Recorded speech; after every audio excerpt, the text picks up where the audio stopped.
पहली अभिक्रिया की तरफ बढ़ते हैं हम, जिसका नाम है धातुओं के साथ अभिक्रिया। अब धातु का मतलब क्या हुआ? मेटल। धातु मतलब मेटल हुआ ना। ये धातु जब आपकी अल्कोहल के साथ प्रतिक्रिया करेंगे, अल्कोहल के साथ अभिक्रिया करेंगे, तो धातु और अल्कोहल की अभिक्रिया होने पर यहां बनता है लवण प्लस हाइड्रोजन गैस। लवण प्लस हाइड्रोजन गैस। तो ये तो हो गया सूत्र जो आपको ध्यान में रखना है कि अगर मैं किसी भी धातु की अल्कोहल के साथ अभिक्रिया करवाऊं तो मुझे क्या मिलेगा? मुझे मिलेगा लवण प्लस हाइड्रोजन गैस। ठीक है, तो हम बोलेंगे मेटल की अल्कोहल के साथ रिएक्शन करवाने के बाद हमें मिला सॉल्ट प्लस हाइड्रोजन गैस।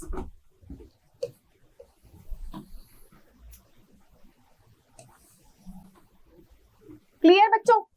चलिए, अब मेटल के तौर पर मैंने यहां पर ले लिया सोडियम मेटल, जिसका सिंबल होता है Na। Na की अभिक्रिया मैंने एक अल्कोहल के साथ करवाई। इस अल्कोहल का नाम है मेथिल अल्कोहल, जिसको हम CH3OH बोलते हैं। तो Na हो गया बच्चों हमारा सोडियम, ठीक है, और CH3OH को हम बोलेंगे मेथिल अल्कोहल।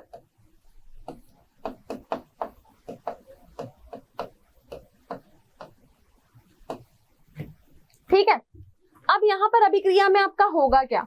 हमने टॉपिक को नाम दिया कि OH वाले बंध का यहां पर विदलन होगा। तो अगर मैं CH3OH को बनाऊं तो मुझे इसको ऐसे बनाना होगा ना, ऐसे बनाना होगा। तो आप देखोगे कि जब आप ये अभिक्रिया करवाओगे तो ये जो O और H के बीच का बंध है इसका विदलन होगा। यहां पर ये वाला O और H जो है आपका टूटेगा।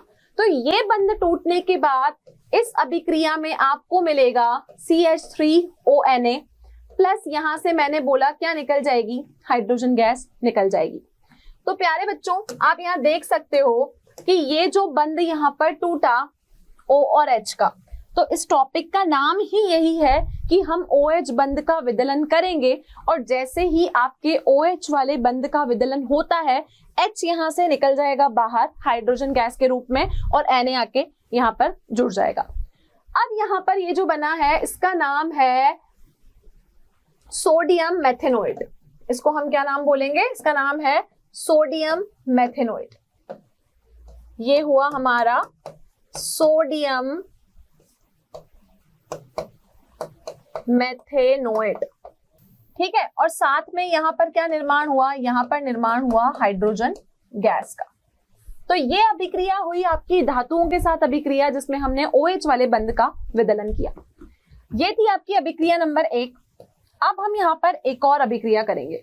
दूसरी अभिक्रिया में देखो कि मैंने यहाँ पर लिया तो CH3OH है, लेकिन अब मैं इसकी अभिक्रिया सोडियम के साथ न करवा के एक क्षार, एक बेस से मैं इसकी अभिक्रिया करवाती हूँ। इसका नाम है सोडियम हाइड्रोक्साइड। इसको हम कास्टिक सोडा भी कहते हैं। तो बच्चों, अगर आप किसी धातु की अभिक्रिया क्षार से करवाते हो तो आपको यहां पर क्या मिलेगा? देखिएगा, यहां मैं आपके लिए लिख देती हूं कि अगर हमने अभिक्रिया धातु और क्षार के बीच में करवाई, क्षार का मतलब हो गया आपका बेस, धातु और क्षार की अभिक्रिया अगर करवाते हो तो यहां भी जो बंध टूटेगा वो आपका O और H का बंध का ही विदलन होगा। लेकिन बनेगा क्या? अब बनेगा आपका लवण प्लस जल। यहां पर किस चीज का निर्माण होगा? यहां पर आपका निर्माण होगा लवण और जल का। हमने अभिक्रिया किसकी करवाई? अभिक्रिया हमने करवाई है धातु और क्षार की। धातु और क्षार की अभिक्रिया होने पर लवण और जल का आपका यहाँ पर निर्माण आपको देखने को मिलेगा। क्लियर बच्चों? चलिए, तो यहां पर क्या फॉर्म होगा? यहां फॉर्म होगा CH3ONA, ये आपका सॉल्ट है। लेकिन अब यहाँ पर क्या बनेगा? यहाँ पर आपका जल का निर्माण होगा। तो ये OH क्या करेगा? इस H को यहां से खींच के बाहर निकाल देगा और अब हाइड्रोजन गैस नहीं निकलेगी। OH और H मिलके किसका निर्माण कर देंगे? OH और H आपके मिलके यहाँ पर जल का निर्माण कर देंगे। ठीक है, तो ये क्या था? ये था हमारा मेथिल अल्कोहल।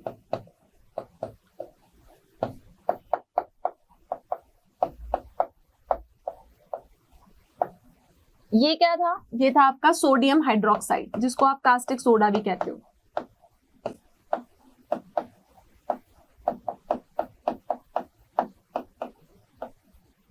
क्लियर? यहां पर क्या बना, ये बना सोडियम मेथेनोएट।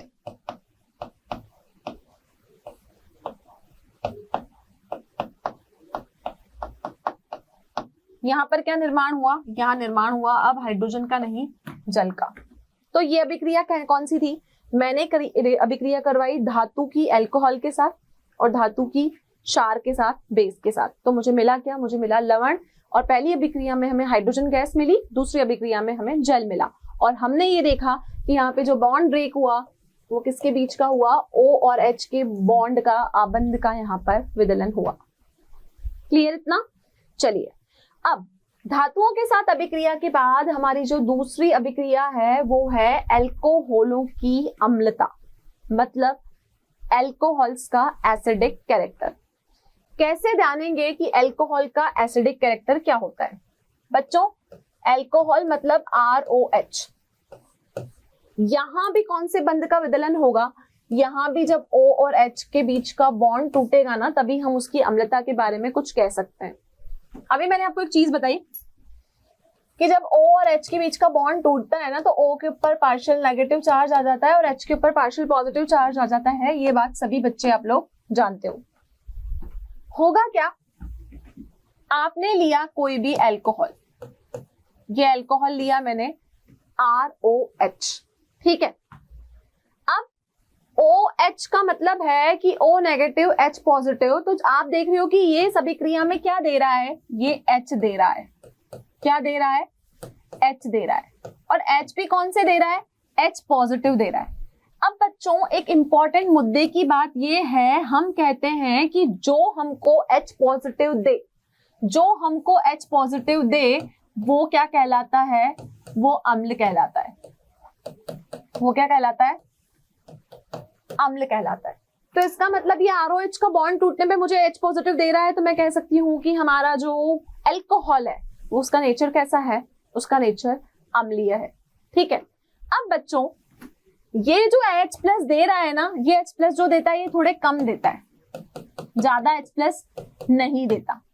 हमारा टॉपिक है, हमें अल्कोहल की अम्लता पे चर्चा करनी है।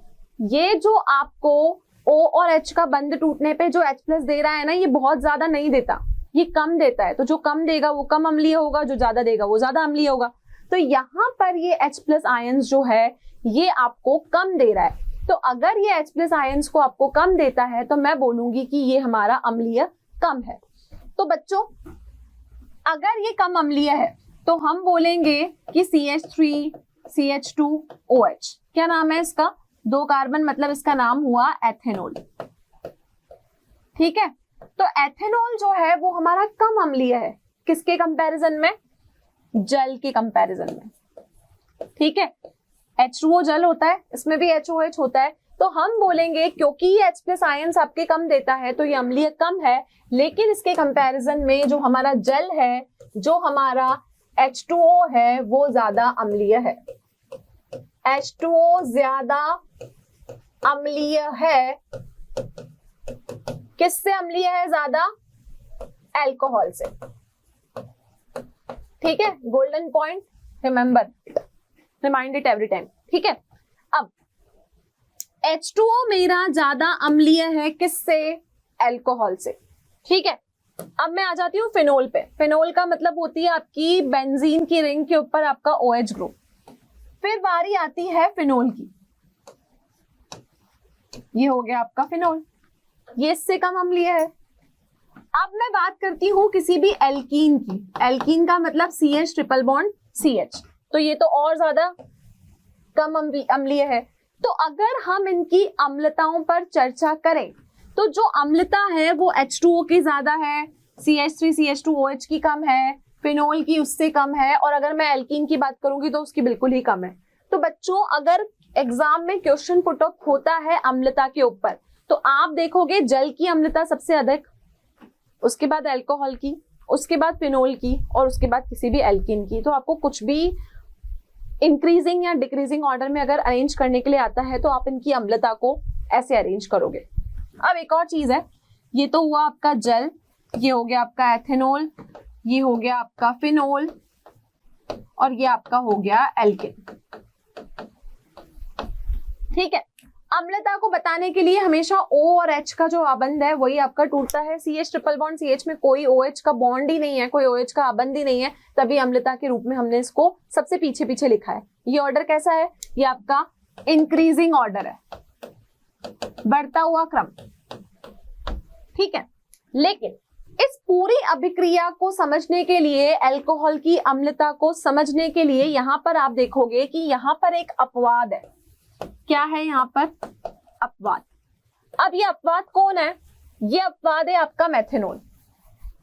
ये अपवाद कौन है यहां पर? अपवाद है मेथेनॉल। नाम सुना है आप सबने मेथेनॉल का? मेथेनॉल का जो जनरल सूत्र होता है वो होता है आपके पास में CH3OH।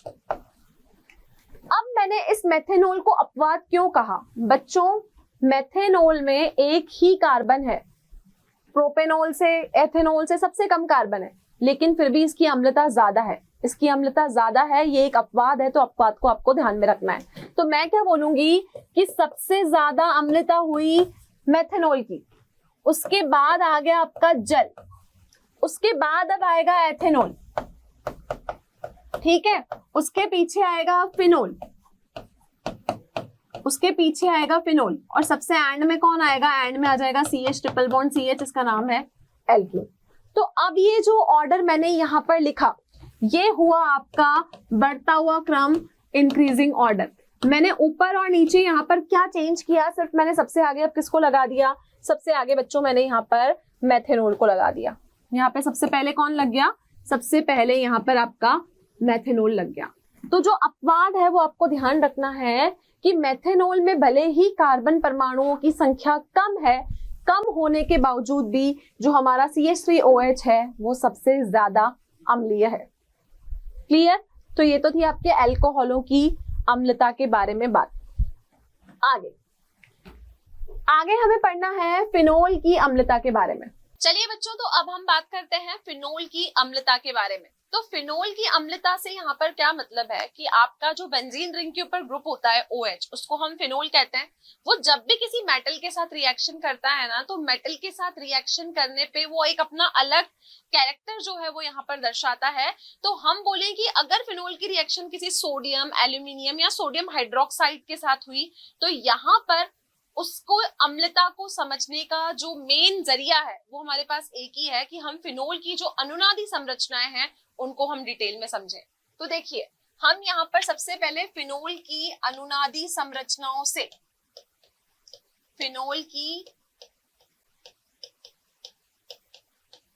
अनुनादी संरचनाओं से उसकी अम्लता के बारे में जानते हैं कि वो क्यों एसिडिक कैरेक्टर शो करता है। तो बच्चों, यहां पर फिनोल का अगर हमको रेजोनेटिंग स्ट्रक्चर बनाना है तो देखिए,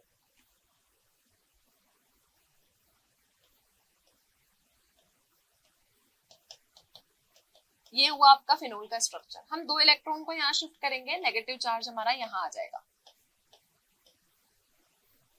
तो यहाँ हो गया आपका डबल बॉन्ड OH, नेगेटिव यहाँ।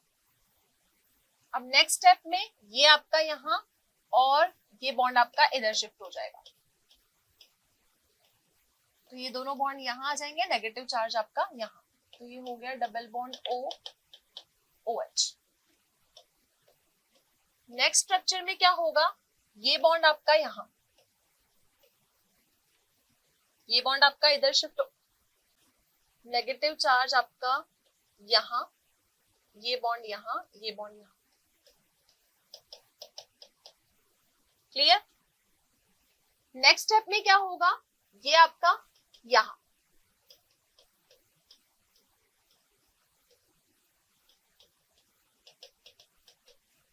नेगेटिव चार्ज हमारा आ गया यहाँ, ये बॉन्ड यहाँ और ये बॉन्ड आपका यहाँ। दोबारा से हम इसको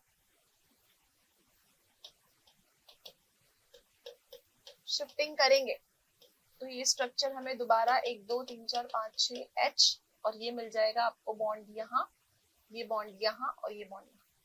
तो ये बनाई हमने फिनोल की अनुनादी संरचनाएं। अब फिनोल की अनुनादी संरचनाएं, फिनोल आपका एक एरोमेटिक कंपाउंड है। अगर मैं एलिफेटिक की बात करूं तो एलिफेटिक और एरोमेटिक कंपाउंड्स की तुलना में फिनोल की जो अनुनादी संरचनाएं हैं वो इसको बताती हैं कि ये अपना एसिड कैरेक्टर कैसे शो करेगा। एसिड का काम होता है इलेक्ट्रॉन्स को हम क्या करते हैं, हम बोलते हैं कि इलेक्ट्रॉन्स को वो प्रोवाइड करता है, ठीक है।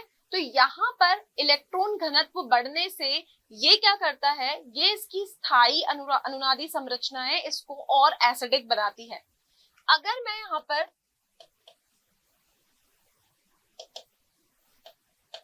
ROH की बात करूं तो ये क्या देगा, RO नेगेटिव H पॉजिटिव।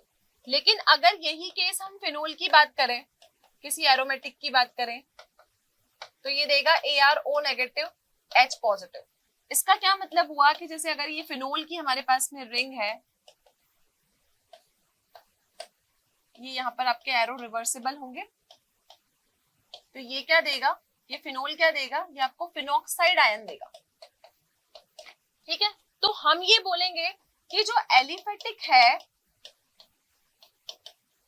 उसके कंपैरिजन में जो हमारा एरोमेटिक है वो क्या है, ज्यादा स्टेबलाइज है, ज्यादा एसिडिक कैरेक्टर शो करेगा। तो हम बोलेंगे कि फिनोल के बाद अगर हम फिनॉक्साइड के स्ट्रक्चर्स बनाते हैं, जैसे हमने यहाँ पर फिनोल के स्ट्रक्चर बनाए हैं, आप फिनॉक्साइड आयन के भी स्ट्रक्चर्स बना के देख सकते हैं। तो बच्चों जब आप यहाँ पर ये फिनॉक्साइड आयन के स्ट्रक्चर्स बनाएंगे तो आप क्या ऑब्जर्व करेंगे कि यहाँ पर इलेक्ट्रॉन घनत्व के बढ़ने से ये स्ट्रक्चर रेजोनेंस स्टेबलाइज्ड हो जाता है, और रेजोनेंस स्टेबलाइज्ड होने की वजह से हम ये कहेंगे कि फिनोल जो है वो क्या कर रहा है, अपनी अम्लता को शो कर रहा है। तो किसी भी चीज का जो भी कैरेक्टर हमें बताना है तो उसका स्ट्रक्चर अपने आप में काफी है उसके पर्टिकुलर कैरेक्टर को बताने के लिए। तो ये था आपका टॉपिक फिनोल की अम्लता, जिसको हमने रेजोनेटिंग स्ट्रक्चर से सिग्निफाई किया। तो बच्चों हमारे आज के लेक्चर का जो लास्ट टॉपिक है वो है हमारा एस्टरीकरण, जिसको हम बोलेंगे एस्टरिफिकेशन। एस्टरिफिकेशन की रिएक्शन को हम फिशरमैन एस्टरिफिकेशन रिएक्शन भी कहते हैं। तो देखो एस्टरिफिकेशन की रिएक्शंस जो होती है वो कैसे होती है, अगर आपके पास में अल्कोहल और फिनोल है, अगर उन अल्कोहल और फिनोल को आप किसी कार्बोक्सिलिक एसिड, किसी एसिटाइल क्लोराइड, किसी एसिड एनहाइड्राइड के साथ अभिक्रिया करवाते हो ना, तो आपको कोई भी पर्टिकुलर जो है वो यहाँ पे एस्टर ग्रुप मिलेगा। तो हम क्या बोल रहे हैं कि चाहे हम कोई सिंपल अल्कोहल ले लें या फिर हम कोई एरोमेटिक कंपाउंड फिनोल ले लें, अगर हमने उसकी रिएक्शन किसके साथ करवाई, सपोज करो हमने कार्बोक्सिलिक एसिड के साथ करवाई, क्लियर, इस एस्टरिफिकेशन को हम फिशरमैन की एस्टरिफिकेशन रिएक्शन कहते हैं। इंपॉर्टेंट है फिशरमैन एस्टरिफिकेशन। तो आपने अगर इसकी रिएक्शन किसी भी कार्बोक्सिलिक एसिड के साथ करवाई, एसिटिक एनहाइड्राइड के साथ करवाई, या आपने किसी भी एसिटिक अम्ल के साथ करवाई, ठीक है, कार्बोक्सिलिक एसिड हो गया, या किसी एसिटाइल क्लोराइड के साथ करवाई, एनहाइड्राइड भी ले सकते हो, क्लोराइड भी ले सकते हो, तो तीनों ही केस में आपको क्या मिलेगा, तीनों ही केस में ये आपको एस्टर ग्रुप देगा।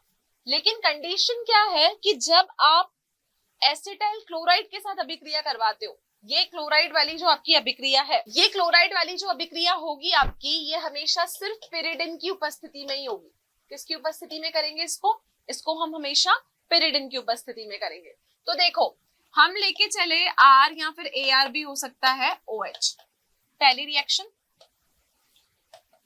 दूसरी रिएक्शन है RAR OH, थर्ड भी RAR। RAR मैं क्यों लिख रही हूँ, क्योंकि वो आपका एरोमेटिक भी हो सकता है, और R लिखा है मतलब वो आपका एलिफेटिक भी हो सकता है। तो पहली अभिक्रिया आपने इसकी कराई RCOOH के साथ, दूसरी अभिक्रिया आपने इसकी करवाई किसके साथ, एनहाइड्राइड के साथ, ठीक है, और थर्ड रिएक्शन आपने इसकी कराई RCOCl के साथ, क्लियर। अब मैंने क्या बोला कि जब आप ये एस्टरिफिकेशन रिएक्शन करवाते हो तो आपका एस्टर तो बनेगा और वाटर बाहर यहाँ पर निकल जाएगा, लेकिन ये रिएक्शन कराने के लिए सबसे इंपॉर्टेंट चीज क्या है, आप देखोगे कि जो ऊपर वाली दोनों रिएक्शंस लिखी है ना मैंने, ये दोनों क्या होती है, रिवर्सिबल रिएक्शंस होती है, उत्क्रमणीय होती है। तो रिवर्सिबल अगर रिएक्शन है तो हमको जल्दी से यहाँ से जो वाटर फॉर्म होगा उसको निष्कासित करना पड़ेगा, क्योंकि ये रिएक्शन की डिमांड है कि अगर रिएक्शन रिवर्सिबल है यहाँ पर तो हमको H2O को क्या करना पड़ेगा, निष्कासित यहाँ से करना पड़ेगा। अब ये क्या बनाएगा, ROR, तो मैं इन सबको R डैश ले लेती हूँ ताकि हम डिफ्रेंशिएट कर पाए। अब वो एरोमेटिक भी हो सकता है, वो आपका एलिफेटिक भी हो सकता है। तो ये क्या बनाएगा, ROCOR डैश प्लस बाहर निकल जाएगा आपका H2O। इस केस में बनेगा RCOR डैश और यहाँ पर बाहर क्या निकलेगा आपका, क्योंकि आप यहाँ पे एसिटिक एनहाइड्राइड लेके चले हो तो अब यहाँ पर आपका H2O का यहाँ पर आपका फॉर्म होगा R डैश COOH, क्योंकि आप क्या लेके चले हो, एसिटिक एनहाइड्राइड आप यहाँ पर लेके चले हो। थर्ड केस में अगर आप कोई एसिटिल क्लोराइड लेके चले हो तो आपका यहाँ पर फॉर्म होगा RCOOR डैश और यहाँ पे अब क्या निकलेगा, यहाँ पे आपका HCl निकलेगा। तो हम ये बोल रहे हैं कि जब हम एस्टरिफिकेशन की रिएक्शन कराते हैं तो अल्कोहल चाहे एलिफेटिक हो चाहे एरोमेटिक हो, हम उसकी रिएक्शन किसी कार्बोक्सिलिक एसिड या फिर हम किसी एसिटिक एनहाइड्राइड या फिर किसी एसिल क्लोराइड के साथ करवाएंगे तो हमें क्या मिलेगा, हमें हमेशा ROR डैश हमारा RCOR डैश एस्टर ग्रुप ही ऑब्टेन होगा। तो इन रिएक्शंस को हम फिशरमैन की रिएक्शन कहते हैं। एग्जाम्पल लेके हम यहाँ पर कोई भी प्रोडक्ट फॉर्म कर सकते हैं। मैंने आपको यहाँ पर एक जनरलाइज्ड इक्वेशन यहाँ पर बताई है। तो बच्चों ये था हमारा आज के लेक्चर का लास्ट टॉपिक। तो आई होप कि आज का लेक्चर सभी बच्चों को क्लियर है। तो बच्चों नेक्स्ट क्लास में हम फिर मिलेंगे with more amazing topics like this. तब तक के लिए thank you so much, have a great day and stay connected with us.